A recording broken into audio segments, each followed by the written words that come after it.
Well, so today we are talking with Joe Cirincione. And I can't help it. I do like a little bit of the Italian accent that I can't really do. In Italian, it's Cirincione. Cirincione, which that is fantastic. I know. I was just in Sicily, in Cefalù, which is the hometown of the Cirincione. Oh, really? Yes. So I met some distant relatives, saw streets and stores named Cirincione. So it was a pleasure to see this unusual name, not so unusual in that town. That is so great. That is so great. Yeah, I don't know where my family would have to go to have that experience. But, so today we're talking with you about, nukes. Basically nukes, but I know that you wrote something. I want to send people in the right place. You've been writing a series of Substack posts, which is at joecirincione.substack.com, and they are about the history of the bomb and also the history of nuclear policy. And it's terrific. It comes from your book. See, I'm going to sell your book now too. Bomb Scare: The History and Future of Nuclear Weapons. Anyway, it's a great series of posts. Is it just totally spurred by Oppenheimer? Is that what brought it out? Oh, it is. I've always been fascinated by the beginning of the atomic age, by what scientists were discovering in those early years and what they were thinking and why they went to work on the bomb project, what they thought about it right after. And Oppenheimer, of course, just crystallizes all that and takes that search and presents it as the personal story of the leading figure in those early years, J. Robert Oppenheimer. And I haven't seen the movie yet. I'm looking forward to seeing it this weekend. But those are the themes that I then explore in this 5-part series to help you understand a little more about the science behind it. What is fission? How exactly does this work? What were the scientists thinking? Why did Oppenheimer oppose the hydrogen bomb? What was his objection to that? And why did he fail in his opposition? And those are all themes that I'd looked at over my career, but this gave me an opportunity to really condense them and bring them to life in a new way. Yeah, I was sort of surprised by just how much detail you were able to put in about fission and about how you actually build one of the bombs. And if you can see behind me, I've got a small centrifuge going right now. I'm kidding. Just trying to. I was squinting. What? No, that. You really just sort of explain. Do you mind so that we can help some of our more, violent listeners? How do you make a bomb? Oh, well, it's actually fairly simple. And as the scientists told the politicians, there was no secret to making the atomic bomb. In 1939, scientists discovered fission. They've been experimenting with uranium, the heaviest natural element. It doesn't get bigger than a uranium atom, 92 protons. And they discovered that if they were bombarding it with neutrons, that the test tubes would heat up. And that the weight of the resulting mass was a little less than what they put in, and they discovered and realized that the neutrons were splitting the uranium atoms, and that you fire one neutron in, and a particular kind of uranium atom, the isotope U-235, which in nature only represents a very small part of the elements, the isotopes of uranium. Most of it is U-238, but a very small part, less than 1%, is U-235. And you hit this big heavy atom with a neutron, it does three things. One, and the least interesting thing, is that it splits. And it forms two other, usually krypton and barium. But what's more interesting is that in that fission process, it splits off on average, two other neutrons, which can hit other nearby uranium-235 atoms. And if you can get those uranium-235 atoms to get close enough together, that's your chain reaction. You start with one neutron, you get 2, 4, 8, you see where this goes. And the third part is the real payoff. A little bit of the mass of that atom, that 235 atom, is turned into energy. And if you plug that into Einstein's famous formula, the only formula most of us know, E equals mc squared, m, mass, times c, the speed of light squared, which is a huge number, you realize that a small amount of m gives you a very large amount of E, energy. And that's what the scientists understood. And the whole Manhattan Project was to figure out, well, how do we actually do this? How do we get U-235 concentrated from the massive uranium ore we find, which of course you can hold uranium ore in your hand and nothing happens. It's not going at fission. That's because most of it is 238. So most of the Manhattan Project was about refining the ore to get rid of the U-238 atoms and concentrate it so you get a concentration of 70%, 90% U-235. That's called enrichment. This comes up a lot when we talk about Iran. That's enrichment. And then you get the bomb. That was the biggest part of the project. That was the hardest part of the project. To do that, you had to basically build an industrial facility the size of the American automobile industry just to produce this product. That's what the Manhattan Project did, not just in Los Alamos, but over in Oak Ridge in Tennessee, and then on the plutonium route, the other kind of fissile material, plutonium, making that in reactors up at Hanford. That was the industrial part of the project. Then the other science was the bomb design. Okay, now you've got 235 in concentrated form. How do you make a bomb out of it without blowing yourself up? Well, the answer was to separate it into two subcritical masses. So say, the original bomb was about 60 pounds of uranium. So you separate it, let's say, into two 30-pound chunks, and you put one end at a 6-foot-long tube, and you put the other end at the other end of that 6-foot-long tube, and you propel one slug into the other. It's usually in a donut shape with the donut hole pulled out, and you propel that and you propel it fast enough so that you can bring the two things together before the fission reaction blows everything apart. Turns out to be about 1,000 feet per second. You can do that with a regular conventional charge, and that is your basic gun assembly nuclear bomb. If a terrorist were ever to attack us with a nuclear bomb, that's probably what they would use. It's simple. You can construct it with basic engineering and metallurgy. And that is the bomb we dropped on Hiroshima. That was a little boy. That's a uranium bomb. And we knew that design would work so well, we didn't even test it. The Trinity test that you see in Oppenheimer is the plutonium route. In the process of enriching the uranium, we created this whole other element, plutonium, which is more fissionable. You get more fission out of the plutonium atoms of the right isotope. And you create that, and that actually is so fissionable, you can't use the gun assembly device. That is because the plutonium fission goes too fast. It starts to blow apart before you get the whole thing together.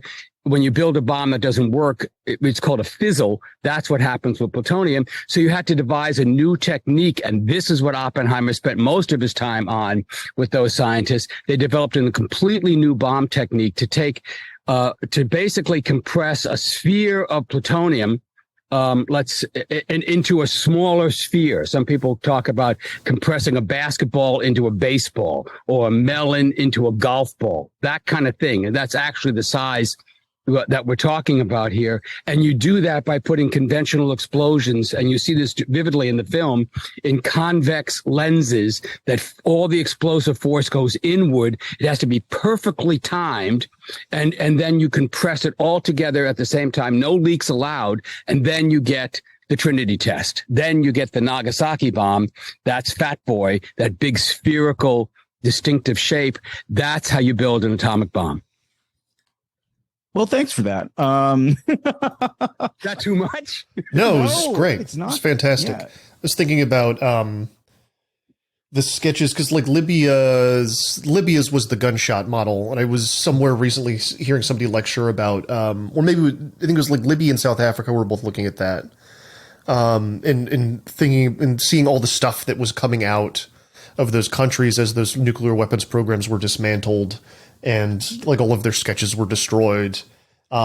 It's interesting to me that the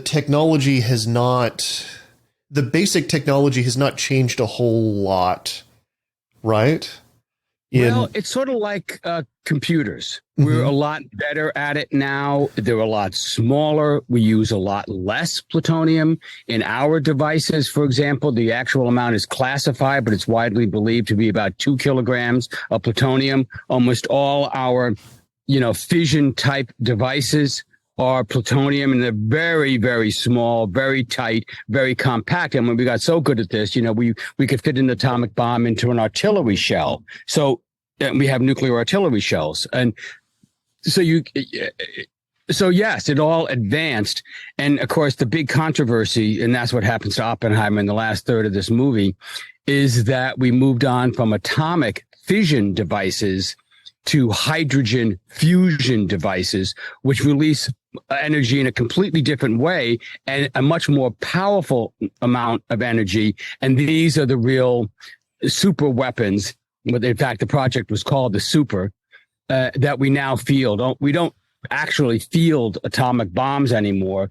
The fission devices that we use are the trigger for the fusion reaction in the H-bombs. Almost all our weapons, almost all the Russian weapons, almost all the Chinese weapons, these are all hydrogen bombs that can be 2, 3, 10, 1,000 times more powerful than the Hiroshima bomb.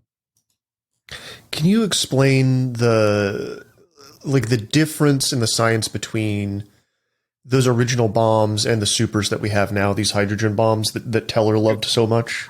Yeah, right. Teller loved it. But almost as soon as we realized we could do fission. And as the Los Alamos project advanced, they realized that they had created a source of energy that could do fusion. Fusion is the basic energy force of the universe. That's what happens in our sun and all stars. That what you're doing is you're using gravity that in the stars pushes the lightest element known, hydrogen, just one proton, often one neutron, and one electron. You're pushing that together so hard that you overcome the electromagnetic resistance that keeps atoms apart. The reason we have bodies and solids and we're not all gas, we cannot be pushed together. But gravity overcomes that electromagnetic force and fuses the atoms together into a substance that now has 2 protons. That's helium. And that's what goes on in the sun and most stars. This fusion process releases much more energy than the fission process, and it gives rise to all life in the universe. This is the energy source that scientists realized they could now tap because they had a source of heat and radiation that could sort of recreate the gravity experience that goes on inside stars. And so they wanted to develop that. Oppenheimer said, no, we don't need to do that. Teller insisted all along that that's all he wanted to do, that was the bomb we should be building. He was kind of isolated in the Los Alamos Manhattan Project. But after the war, he succeeded in lobbying the government to go ahead with this super program. Oppenheimer and other leading scientists violently objected to the hydrogen bomb. So the hydrogen bomb would be something that would have a small amount of a hydrogen isotope, usually deuterium, and it would be sit next to a little atomic bomb. The atomic bomb would be the trigger that goes off first. The heat and radiation and pressure compresses that deuterium isotope combination together. It gives you the fusion, and instead of getting say a Hiroshima blast of 15 kilotons, our first hydrogen bomb, the first one we tested in the Bravo test of 52, that was 15 million tons.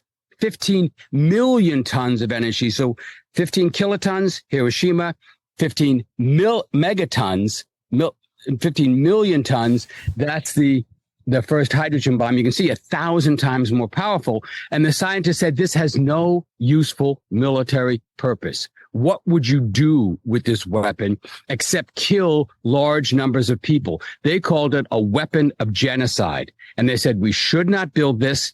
We should talk to the Soviets. We should explain that we could build this, but we don't want to. Let's have a mutual ban on this kind of weapon. You don't want humankind going there, because if you do, there will not be security. You cannot be secure in a world with those kinds of bombs. The only way to be, and there is no defense to those weapons. The only defense, the only security you can get is to go to a world where you make war unlikely or impossible, and all on our energy should be devoted to that task. That is what they call the General Advisory Committee, the 8 scientists advising the Atomic Energy Commission, which you see in the film, headed by this guy, Lewis Strauss. That's what their scientific report was. Lewis Strauss and the Cold Warriors of that period so hated that message, and this included Truman, that they just iced out those scientists. They pushed them to the side. And this is why Lewis Strauss went after Oppenheimer and why he forced him to go through this humiliating, like, star chamber process where they stripped him of his security clearances because of his association with leftists and socialists back in the 20s and 30s. And they stripped him and humiliated him in order to neuter his voice, in order to isolate the scientists so that they could go ahead with this bomb program, which we did in spades. We went nuclear nuts in the 1950s. We went from about 200 atomic bombs in 1949 to 20,000, mostly hydrogen bombs by the time John F. Kennedy becomes president in the election in 1960. So you can see we went and we used them for all kinds of things. We did build the nuclear artillery shells and nuclear depth charges and nuclear landmines, and we had rockets, and we everything you could possibly fit a nuclear warhead to, we did. And then the Soviets followed our lead. They were many times behind us in the 1950s, but caught up around 1970 finally. And that's the arms race that we wrestled with in those first few decades of the nuclear age. And you talk about the idea that what the United States did ahead helped prove, oh, this can be done. Oh, absolutely. I mean, we were actually, because so much of it seems like it's just conceptual, not difficult, but right. That's exactly right. And this is what Oppenheimer and the other scientists were telling the politicians, the military. They're saying, look, there is no secret. I mean, this is really engineering. And we did it because we had the biggest industrial machine in the world in World War II. And we're the only country that was actually capable of engineering the bomb. But many other countries understood the science behind it. And once we proved it could be done, and once we had a nuclear monopoly, something that Strauss, for example, and others were saying was going to last for decades, we thought there was, we could get the Soviets to do whatever we wanted, because in the end, they were going to have to agree because we had the bomb and they didn't. Well, Stalin understood this, and he told his scientists, quote, build me the bomb. Ask for whatever you need. You will get it. The symmetry has been broken. It must be restored. And then 4 years later, 1949, they blow up their first atomic bomb. And again, Oppenheimer and the scientists are saying, see, we told you so. Now let's have serious talks. And there were some efforts to have talks. And it isn't like the U.S. was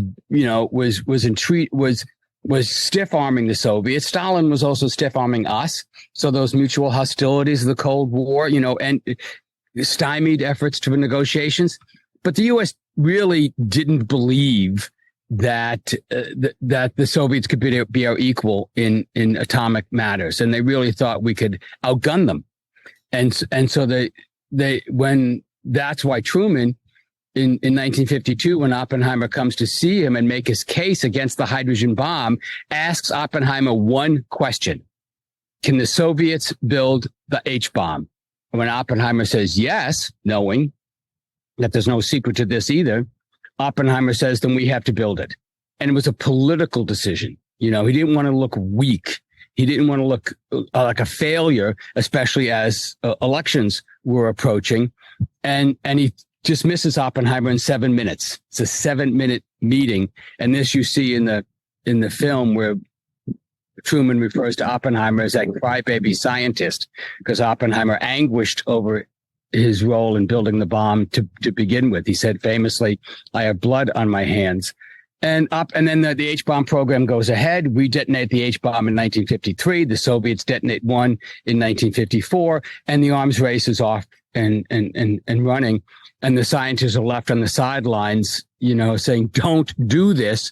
And they just run right over really at that point you had a military nuclear complex that just took off and has never looked back. You have to wait to the 70s to Richard Nixon before you start getting the kinds of arms control agreements the scientists were urging back in the 1940s, and really to Ronald Reagan in the late 1980s, when you get the real kind of disarmament treaties where we actually start cutting the arsenals. And that's why we climbed down from the 70,000 nuclear weapons the U.S. and the Russians had in the 1980s down to approximately 12,500 nuclear weapons in the world today.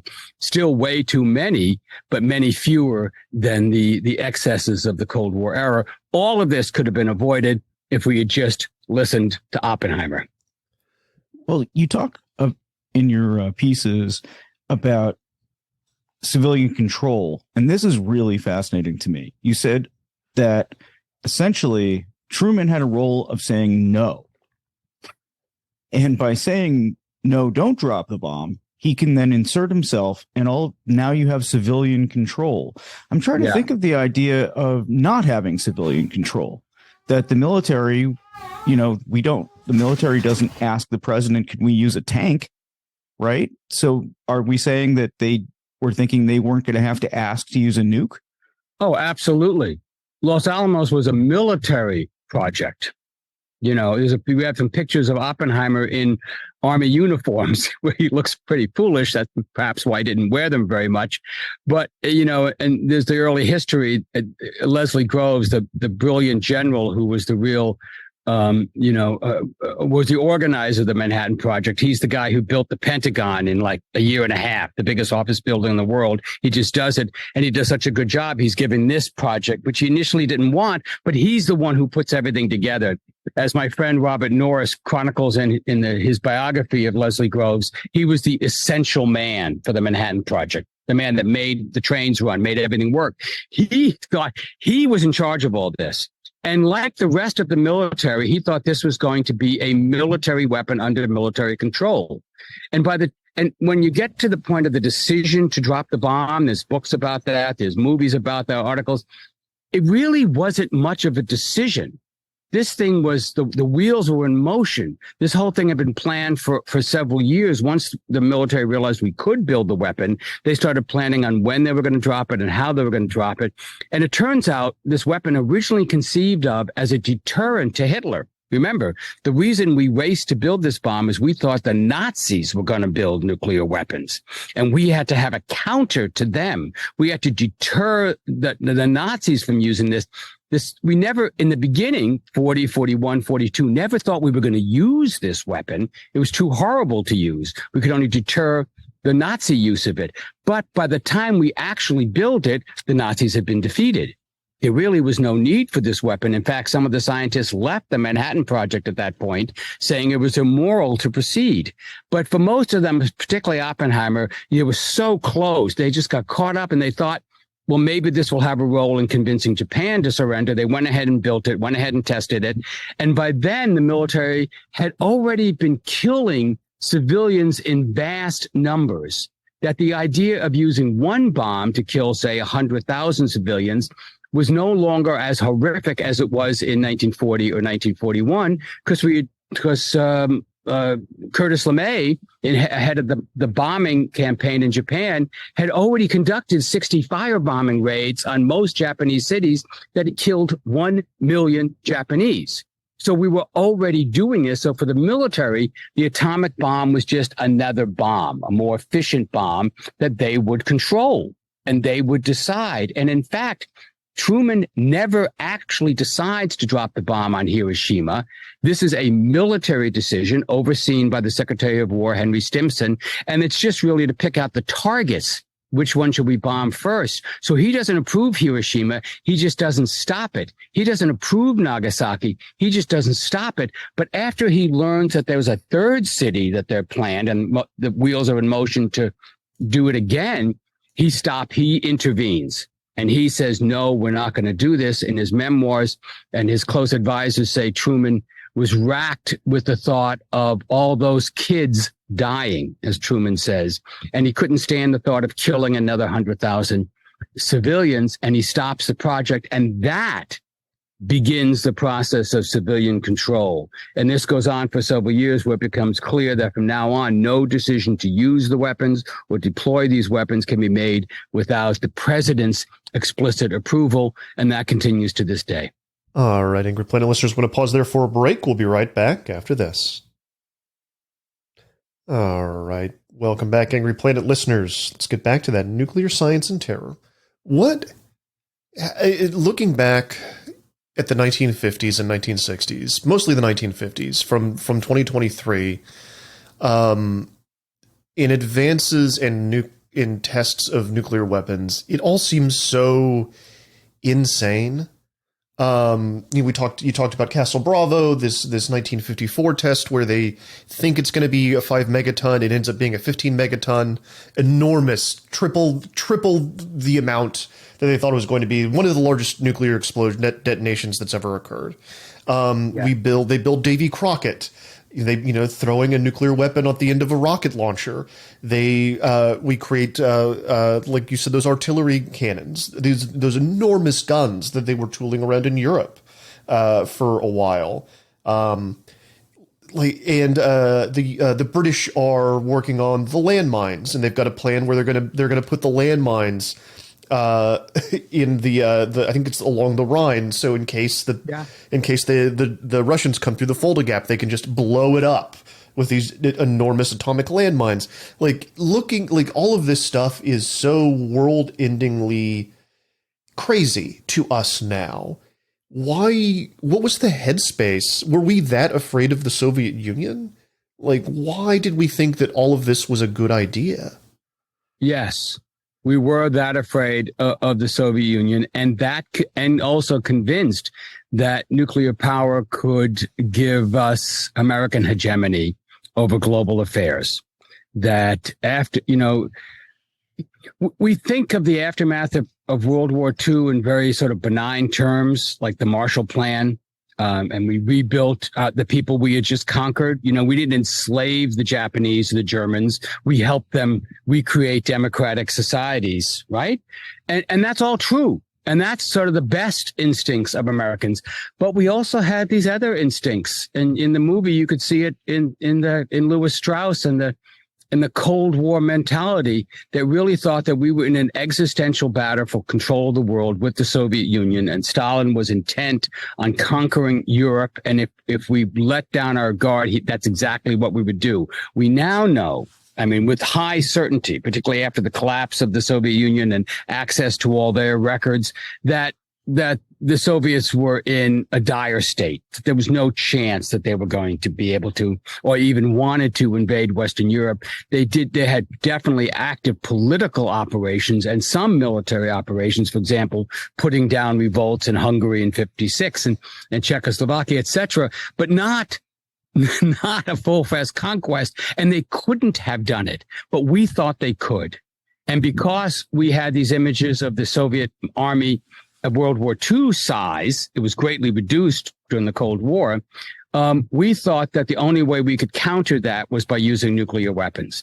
So we had to use nuclear weapons for battlefield purposes, to block the Soviet tank divisions that would otherwise stream through the Fulda Gap and overrun West Germany, France, etc. There's no question about it that the Soviets were, as Reagan said, evil. When what they were doing in their country was evil. And there was, in some sense, they were an empire, that they controlled Eastern and Central Europe, but they never had those kind of global domination views that we thought they had. If anything, that was more us.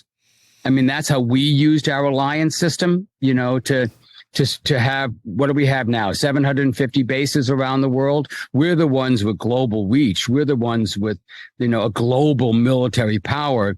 So that when we talk about the threat from China now, what we're talking about is whether China can pierce the sort of military containment net that we've put in the Pacific to stop them from expanding. That's our threat. We're not talking about the Chinese invading Long Island. We're talking about whether they can invade the island of Taiwan, 100 miles off their coast. And you see some of that now in the way we exaggerate the Chinese threat. Well, that was, in spades, over the Soviets. And domestically, it played out in the Red Scares, in McCarthyism, in the kinds of things Lewis Strauss was doing to Oppenheimer. He said, he was opposing Oppenheimer because Oppenheimer was opposing the bomb program, and he wanted to neuter him. But he didn't say that. The excuse he used was that he thought, or said that Oppenheimer was acting effectively as a Soviet agent, that he was transferring secrets, national security secrets, to the Soviets, and this would undermine our national security. And in the early 1950s, that was an extremely effective argument, and it worked.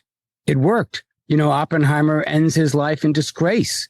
Not just his security clearance is stripped, but his reputation basically ruined by this Red Scare, as you say, Matt, by this gross exaggeration of the threat we faced, and therefore a justification for the measures we had to take internationally and domestically. It also makes sense of something else to me, everything that we've talked about so far today, which is actually only tangentially related, it would seem now, the space race. I'm thinking about people being so scared and then having Sputnik actually orbiting over your head. That must have been a real trigger for people. I mean, there had to be some reason, I guess, that they put trillions of dollars into space. But that's really what it's about, right? I was alive then. I went out on my front lawn and would watch Sputnik in its orbit. You could see it, if you had with a decent pair of binoculars. I was a kid. I was not that old, but I could see it. It was launched, what was it, 59, I think? 57? I can't 57, remember. I think, yeah. 57. So, and that was a shock to America. And I remember being shocked, and my parents being shocked and talking about this. We grossly exaggerated what they'd be able to do and how quickly they'd be able to do it. But it did mean that if they could put a satellite into orbit, they could put a warhead into an orbit and bring it down on the United States. That was true. It's just that it took them about 10 years to get to really an effective military capability. It took us much less. And we started racing both militarily to build missiles that could do it, and the space race. So we used the domestic program, the science of launching satellites and launching people as a way of developing the technologies that we would then use for our military programs. And whether you watch the Apple program for all mankind or you just... I enjoyed that. Yeah, I did enjoy that. Yeah, right. So you can... It really does capture the spirit of the times of what we thought was at stake. And it was sort of, was that a peaceful competition? Well, yes, but it had decidedly military overtones and implications. Peaceful, but we did talk about nuking the moon as a show of force to bring it all back together. That's right. Speaking of nuclear nuts, people forget how crazy some of the ideas were, and that were advanced at very high levels of the government. I mean, in some ways, when you look back at that era, you can see the insanity of our nuclear policy much more clearly than you can right now. For example, when I tell people that the Congressional Budget Office has recently come out with their estimate of our current nuclear program, and we're going to spend about $75 billion a year for the next 10 years on brand new nuclear weapons, a new nuclear sub with missiles in it, with new missiles, a new nuclear armed bomber, new land-based weapons, etc. We're going to spend $75 billion a year. It's kind of, they don't really know what to make of that. Is that too much? Is that enough? Do we have to do that? But, but when you look back then, you can see the dynamics much more clearly. And I'm telling you, it is exactly the same dynamics now. Generals are coming up to the Capitol Hill and using exactly the same logic for why we need to build these new weapons as Lewis Strauss did in the 1950s. We had faced an existential threat. Then it was from the Soviets. Now it's from the Chinese. If we don't have these weapons, they will conquer us, and we can do this. So we must do this. No, there's no chance of negotiating limits on these weapons.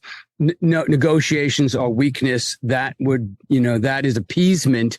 We can only get peace through strength. Same arguments looking back, and this is what I hope the Oppenheimer film will help audiences see, particularly that half of the American population that's under the age of 40 that never went through this Cold War, that never stood on their front lawn and looked up at the first satellite, that never experienced any of this. You can see it, and for at least 3 hours, you can experience it in the movie theater, and maybe you'll see what they were trying to tell us, what the scientists were trying to warn us. As Oppenheimer said, the U.S. and the Soviets were like two scorpions in a bottle.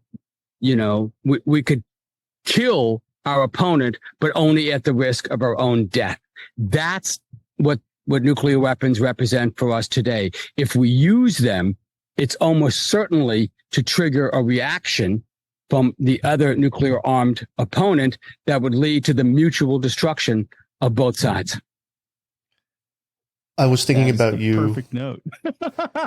No, Matthew, go ahead. I was thinking about you yesterday because I was in a pre-briefing ahead of the NPT non-proliferation treaty discussions that are about to start going on, and to kind of get firsthand from someone that's been in the room since 1987, that things are as bad as they have ever been in his lifetime right now during these nuclear treaty discussions. That the last few years, people have essentially, countries that have nuclear weapons have essentially stopped talking to each other about them. A lot of these treaties are in shreds. And every time they sit down at the table, the conversation becomes about countries getting mad at each other about things that are not nukes as an excuse to not talk about nuclear weapons. And I was wondering if you could just weigh in on like the current state of arms control, or lack thereof. Flatlined. Arms control is flatlined. We're in the period where if arms control was a person, we'd be going for the paddles. You know, we'd be looking for some way to resuscitate this dead body that was no longer beating. The arms control mechanisms are in place, so the body is still there. So we have these meetings, we have these mechanisms. I know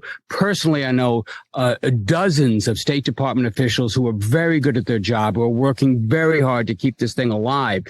But I don't get too far with this.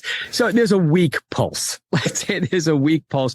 And because nobody's talking to each other, there are no negotiations right now over reducing nuclear weapons. And we haven't been at that stage since Nixon started the SALT talks, strategic arms limitation talks in the early 1970s. We've been in pretty constant dialogue with our nuclear adversaries one way or another since then. We're not doing it now. So, in my last article on the Substack newsletter, I give a chart of the rise, this mountain of nuclear weapons we built, peaking at about 70,000 in the 80s and coming down. And if you look at that last, few years, it's a flat line. The reductions have stopped. And we're stuck at this 12,500 figure, and it's not going down. And every one of the 9 nuclear armed nations are building more weapons. Newer weapons, some replacing just their current arsenals, others like India or Pakistan or China adding to them, or North Korea even, with tens of nuclear weapons. And I don't see anything that's going to reverse that. I mean, we're really in a crisis period, and that's why some people are ringing the alarm bells that we are in a dire state. And as you say, the dominant political narrative is that it's the other guy's fault. We're not talking because the Russians refuse to talk to us, which, by the way, is true. I mean, we would talk to Putin about arms. He won't talk to us. But the Chinese, there are avenues there. If there's going to be a breakthrough, that's where I think it has to come. Unless Putin is so vigorously defeated by the Ukrainians that he is forced from power and a new regime comes in that will talk to us about weapons. Those are the kind of things that might be able to to break through. But we are in a tough position. We're basically trying to keep the mechanisms alive in the hope that sometime in the next few years, there could be a political breakthrough that can get these talks started again. Because I'm telling you, just like Oppenheimer warned us back then, and Einstein, the Bulletin of Atomic Scientists warned us then, if you don't do something about this, these weapons will kill us. You got to be a real optimist to think that you can keep 12,000 nuclear weapons in fallible human hands indefinitely, and something terrible won't happen. Something terrible will happen. Matthew, you want to call it? Yeah, no, I think that again, as we like to say here, we like to end on down notes and warnings. And I think that that's the place to end. Well, I'm sorry to be so grim, but I do think it's grim. It's, there's more hope for climate change than there is for arms control at this point. It's a grim topic. And it's really great. Appreciate the clarity, though. Mm-hmm. Really appreciate the clarity. I mean, I think you explained it to me in a way I wasn't thinking of it. So. Well, thank you for having me on, and thank you for your great Substack. I just subscribed this morning. I didn't know that there was a Substack that went along with the podcast. I guess I hadn't been listening closely enough, but now I'm subscribing to your Substack as well. Thanks, guys, for everything you do, and thanks for that wonderful Ukraine program you did last week. I just listened to it on a bike ride yesterday. That's a terrific service that you're doing, letting us know what's going on the humanitarian front lines in Ukraine. Thank you so much. That one was all Jason.